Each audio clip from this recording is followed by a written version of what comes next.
다이어트 하면은 물리적으로 살이 빠지게 되면 얼굴이 작아질 수는 있겠죠. 얼굴을 더 납작하게 보이게 하고 평면적으로 보이게 하는 가장 좀 큰 주범이라고 볼 수 있어요. 그런 입체적인 코의 형태는 못 가지게 되는 경우가 있어요.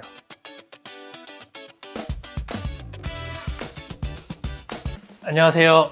장수 에디션 김창수입니다. 원장님, 화장할 때 쉐딩 아무리 해도 얼굴 사실 안 작아지잖아요. 작아지진 않죠. 작아지는 않는데 작아 보이게 하고 싶거든요. 근데 실제로 좀 작아질 수 있는 방법이 있을까요? 일단 쉐딩을 하는 이유랑 원리에 대해서 생각을 해보면 우리가 생각해 볼 수 있을 것 같아요. 쉐딩이라는 거는 이제 그림자를 만드는 거잖아요. 얼굴이 평면적으로 보이고 넓어 보이고 납작해 보이는 게 그림자가 생기지 않아서이거든요. 얼굴이 우리가 항상 뭐 계란형 얼굴이다, 뭐 매끈한 얼굴이다 해서 윤곽을 없애려고 하지만 사실은 중요한 부분에 윤곽이 있어줘야지 사람이 입체적으로 보이고 넓적해 보이지 않는 게 있습니다. 그래서 실제로 얼굴 크기도 중요하지만 그림자가 중요한 부분에 잘 생겨주도록 그렇게 만들어야 될 것 같아요. 그러면 어떤 게 있을까요? 붓기가 있는 경우에 생길 수 있는 우리 골격이 가지고 있는 윤곽을 뭉개는 게 붓기가 될 수 있을 것 같아요. 그래서 붓기를 방지하기 위해서 집에서 할 수 있는 붓기 방지할 수 있는 걸로는 염분 조절이 매우 중요하겠죠. 흔히 다 아시겠지만 라면 먹고 자면 아침에 얼굴이 붓는 게 자세가 염분이 빠져나가지 않고 저류가 되는 그런 자세로 잠을 자기 때문에 얼굴이 붓게 되는데요. 염류 섭취를 줄이고 또 칼륨이 많이 들어가 있는 채소류 섭취를 해서 저류되어 있는 수분을 좀 빠져나갈 수 있게 해주는 것이 중요할 것 같고요. 또 다른 거는 이제 림프 마사지. 생각보다 림프가 뭉쳐 있는 분들이 많으세요. 그래서 림프가 있는 중요한 부위들, 특히 이 턱선이라든가 이 목선 그리고 이 눈 아래쪽 이쪽에 림프들이 많이 존재를 하는데 림프는 우리 몸에서 노폐물과 수분을 이제 빠져나가게 해주는 그런 중요한 곳인데 많이 뭉쳐있는 분들은 그쪽에 마사지를 좀 잘 해주시면서 풀어주시면 붓기가 많이 빠지실 수 있을 것 같습니다. 사실 다이어트 하면 얼굴 다 작아지는 거 아니에요? 다이어트 하면은 물리적으로 살이 빠지게 되면 얼굴이 작아질 수는 있겠죠. 얼굴이 작아지지만 그게 또 얼굴이 좀 입체적으로 보이느냐? 이런 거랑은 또 다른 문제일 수 있을 것 같아요. 특히 문제가 되는 게 우리 중안면부에 볼륨감이 좀 적당히 있어줘야지 얼굴이 입체적으로 보이고 작아 보이게 되는데 그 부분들에 살이 워낙에 없고 또 얼굴 살이 빠지는 부위는 사람마다 좀 정해져 있는 게 있어요. 그 부위들이 빠져서 오히려 좀 납작해 보이고 초췌해 보이는 그런 얼굴이 되면 얼굴이 단순히 작아 보인다기보다는 오히려 더 납작해 보이는 경우도 있을 수 있습니다. 앞볼,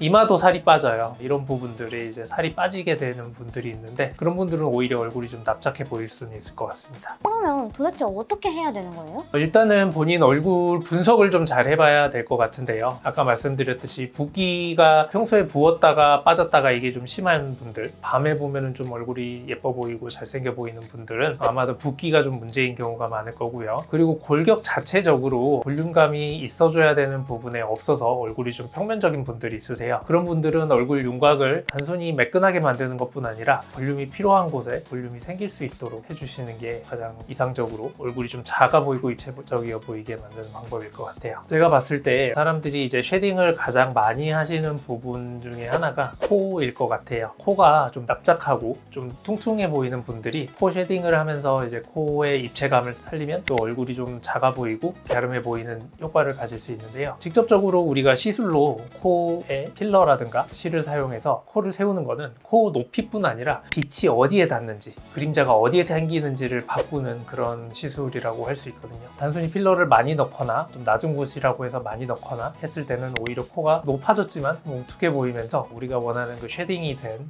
그런 입체적인 코의 형태는 못 가지게 되는 경우가 있어요. 그런 입체감을 좀 고려하면서 코를 시술을 할 수 있을 것 같고요. 또 하나는 이제 이마 필러입니다. 이마 같은 경우에는 우리가 이제 얼굴이 작아 보이고 싶은데 뭘 더 넣으면 더 커 보이지 않을까 이렇게 생각하시는 분들이 가끔 계시는데요. 사실 이마 같은 경우는 이마에 볼륨감이 없을 때 납작하고 누워있는 이마 같은 경우에 얼굴을 더 납작하게 보이게 하고 평면적으로 보이게 하는 가장 좀 큰 주범이라고 볼 수 있어요. 이마가 얼굴에서 얼굴을 세 군데로 나눠 생각했을 때 위쪽에서 가장 많이 차지하는 부위이기 때문에 그쪽에서 빛이 어떻게 비치는지 그림자가 어느 지점에 지는지 이걸 통해서 오히려 얼굴이 훨씬 작아 보이게 만들 수 있는 시술이라고 볼 수 있을 것 같고요. 오늘은 얼굴의 입체적인 형태를 가지기 위해서 할 수 있는 홈케어 그리고 시술들 이렇게 말씀을 나눠봤는데요. 대부분 대부분의 동양인 분들의 경우에는 얼굴이 좀 입체감이 부족한 것들이 고민이신 경우가 많으실 것 같아요. 그런 부분을 화장이라든가 홈케어 같은 것들로도 좀 커버를 할 수 있겠지만, 시술 중에서도 우리가 모르는 한 끗 차이를 주는 그런 소량의 필러 채우는 시술들로 얼굴을 훨씬 입체적으로 보이게 하고, 입체적이게 되면 얼굴은 자연스럽게 작아 보이게 됩니다. 지금까지 더 창수 에디션 김창수였습니다. 감사합니다.